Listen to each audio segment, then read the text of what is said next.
और आइए बात करते हैं जयपुर की, जहां एक कोचिंग संस्थान में गैस लीक होने के बाद कई छात्रों की जान पर बनाई। जैसे कि होता है, अब इस मामले में जांच के लिए 5 सदस्यों की कमेटी का गठन कर दिया गया है। जांच की रिपोर्ट आएगी, अपने किस्म की कार्रवाई होगी, लेकिन उसके बाद क्या, जो हालात हैं वो बेहद खतरनाक हैं। देखिए हमारी ये ग्राउंड रिपोर्ट। ये है जयपुर की कोटा फैक्ट्री। शहर के गोपालपुरा में एक इमारत से सटी दूसरी इमारतें, जहां चल रहा है कोचिंग का व्यापार। रविवार शाम को 300 से ज्यादा बच्चे एक ही क्लासरूम में बैठकर रीट की कोचिंग ले रहे थे, जब अचानक उन्हें किसी तेज गंध का एहसास हुआ। बच्चे खांसने लगे और देखते ही देखते इनमें से 10 छात्र बेहोश हो गए। भगदड़ की स्थिति मचने लगी। बच्चे एक ही दरवाजे से बाहर निकलने की कोशिश कर रहे थे।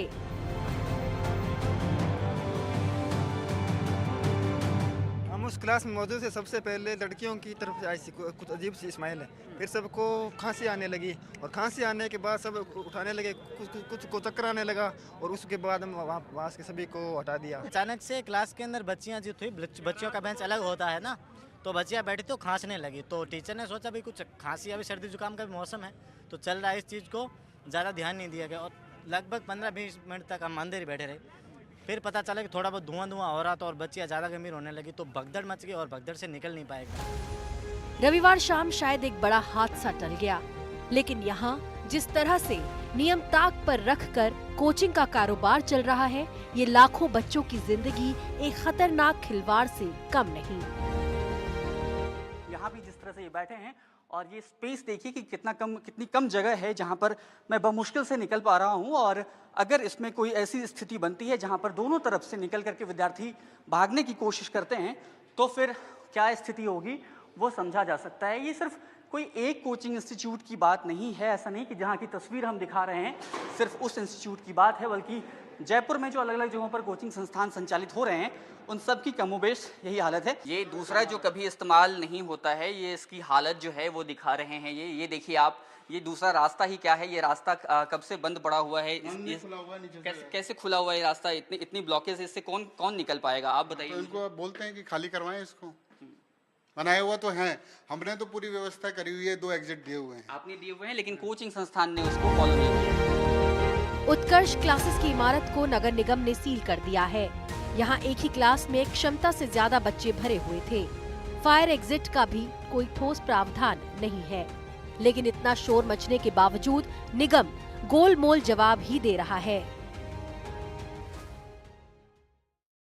इसमें अभी कोई प्रथम दृष्टया ऐसा नहीं आया है कि ये कह सकें कि गैस की वजह से सीवरेज का आसपास में कोई ऐसा कारण ही नहीं बनता है कि जहाँ सीवरेज की। अब तक की जांच में ये बिल्कुल स्पष्ट रूप से नहीं आया कि किसी और भी ऐसी वजह हो सकती है कि कोई और स्टूडेंट्स भी कोई स्प्रे वगैरह भी करते हैं। ये घटना भी हो सकती है, क्योंकि क्या घटना है वो थोड़ा सा सीसीटीवी फुटेज के यहाँ करीब सारी इमारतों में सुरक्षा के इंतजाम ना के बराबर हैं। जहाँ 100 छात्रों की क्षमता है, वहाँ 500 बच्चे बैठकर पढ़ रहे हैं। अंदर जाने और बाहर निकलने के लिए एक ही रास्ता है। अगर हादसा हो गया तो इन बहुमंजिला इमारतों से जल्दी निकलने का कोई रास्ता नहीं है। ऐसी स्थिति में भगदड़ होने की पूरी संभावना है। यही एक रास्ता है, यही है, वो लिफ्ट लगी हुई है और टीचर के लगी हुई है, हमारे स्टूडेंट के लिए यही है। स्टूडेंट्स के लिए यही है, ठीक है। ये जाने का रास्ता और कोई नहीं है। उधर से लिफ्ट है, वो कभी कभी रुक जाती है। अच्छा, आप लोगों को दिक्कत होती है ऊपर जाने आने में? दिक्कत, अरे परेशानी है, जाए भैया ऊपर जाने में फिसलने की भी दिक्कतें रहती हैं, फिसल भी जाते हैं कई बार बहुत स्टूडेंट्स, तो यहाँ से किसी का पैर भी फंसा तो सीधा टूटेगा भाई साहब। मैंने यहाँ पर अभी पिछले 15 दिन पहले राज्य सरकार को, सीएम साहब को, जेडीओ को ये पत्र लिखकर इसकी पूरी जानकारी दी थी कि यहाँ पर जो स्थिति होने जा रही है वो इतनी भयावह है। आपने देखा कि कल 12 बच्चों के साथ क्या घटना हुई। उससे पहले दिल्ली में आपने देखा बेसमेंट में क्या है। बेसमेंट में आपने एडमिनिस्ट्रेटिव एक्टिविटी या कोई क्लासेज नहीं चला सकते। यहाँ पर जेडीए बायलॉज का पूरी तरह उल्लंघन है। मैडम आप देखिए, जो जितने भी कोचिंग संस्थान है ये 90% इलीगल है। एक इमारत यहाँ दूसरी इमारत से सटी हुई है, बीच में कहीं भी जगह नहीं छोड़ी गई है, जो बिल्डिंग बायलॉज का उल्लंघन है। नियम के मुताबिक आगे पीछे और दोनों तरफ जगह छोड़ना अनिवार्य है। अगर यहाँ आग लग गई तो फायर ब्रिगेड का सही ढंग से काम कर पाना मुमकिन नहीं है।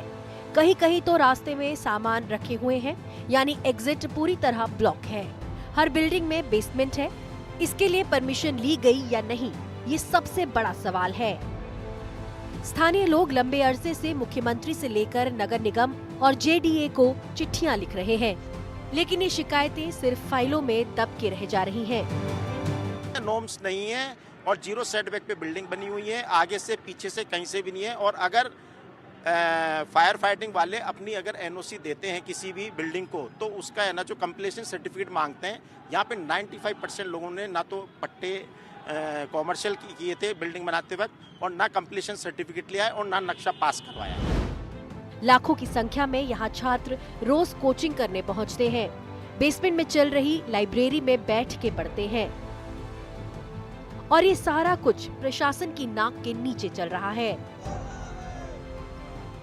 जिस तरह से कल की जो घटना हुई है, ये चिंताजनक घटना है, क्योंकि हमारे बच्चों की प्रतिभा को और इस स्वास्थ्य को और उनकी सुरक्षा को लेकर हम जिस तरह से चिंतित हैं, उसको लेते हुए हमने एक कमेटी गठित करके जांच करवा रहे हैं, क्योंकि आगे कहीं भी ऐसी अप्रिय घटना कहीं हो नहीं, इसके लिए। और सभी शिक्षण संस्थाएं, सभी इंस्टीट्यूटों को भी हम ये गाइडलाइन जारी करके उनको सब जगह हिदायत देंगे कि कहीं भी ऐसा कोई भी कोताही बरती नहीं जाए।